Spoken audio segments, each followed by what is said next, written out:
When I was a little girl, I would wake up in the morning, stand on my bed, and proclaim, "Today is going to be a great day."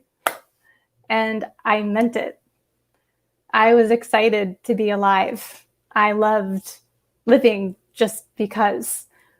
I couldn't wait to see what the day would bring. I loved the freshness of the morning, the opportunity of another clean slate, another day filled with new unfolding possibilities. I've always been an early riser. I'd wake up at 5 a.m. before my parents would get up, and I'd tiptoe down the stairs so that they wouldn't hear me. I'd turn the TV on really, really low, and I'd watch Snoopy cartoons. It was my ritual. There are gifts and skills and talents and capacities that are innately woven into who we are. They are natural, living, breathing parts of us. And for me, one of those gifts is creating ritual and treating every moment as sacred. Even as a young girl, I had this sense that tending to the quality of each moment mattered, that every breath mattered. Ritual was a way that I could nourish my deep need for solitude as an introvert and also ground myself through intensely chaotic times in my own family life. And as I grew up, so did my rituals. I found meditation and breath work a decade ago in the midst of my parents' divorce. These years and the many years that came after would be some of the most grueling, intense, and darkest times of my life, including recovery from eating disorders and exercise addiction, healing from the breaking down of my family, and healing from narcissistic abuse.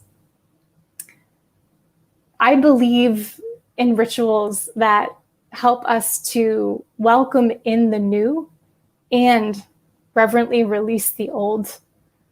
No matter how painful the moment, the day, the month, or the year, I always looked forward to the rituals that could anchor me, ground me, nourish me, and help me to process the intense pain that I was experiencing.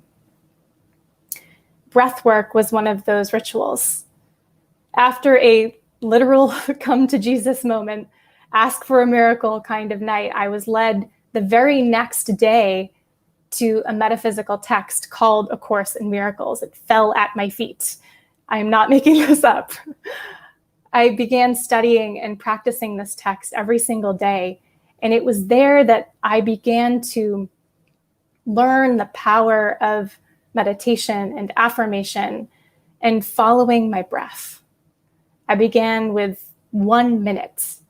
Every day, I would walk down into my basement, set a timer on my phone for 1 minute, and follow my breath for 1 minute. 1 minute was all that I could handle at the time. It was just too much for me to confront the inner and outer mess that was going on in my life.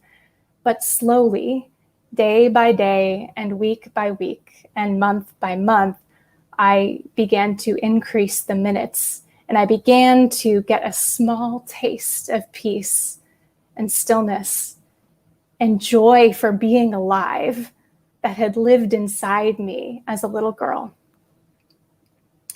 It's almost impossible for me to put into words what the ritual of breath work has given to me. My breath is one of my greatest, if not the greatest, teacher of my life. It not only literally gives me life, but it brings me back home to myself every single time, to my true nature. And depending on how fast or slow that I breathe in ritual, I can receive a gentle hug, a potent and simple reminder, or a wildly emotional exorcism of past pain. The ritual of breath work has been and continues to be a practice teacher that builds and strengthens and guides me along my path. And it teaches me the beauty that can be found in simplicity and the wisdom that is always right there within us and in front of us here in this very moment. I believe that rituals can be powerful touchstones of remembrance for us, helping us to slow down, go within, and come home to our true nature.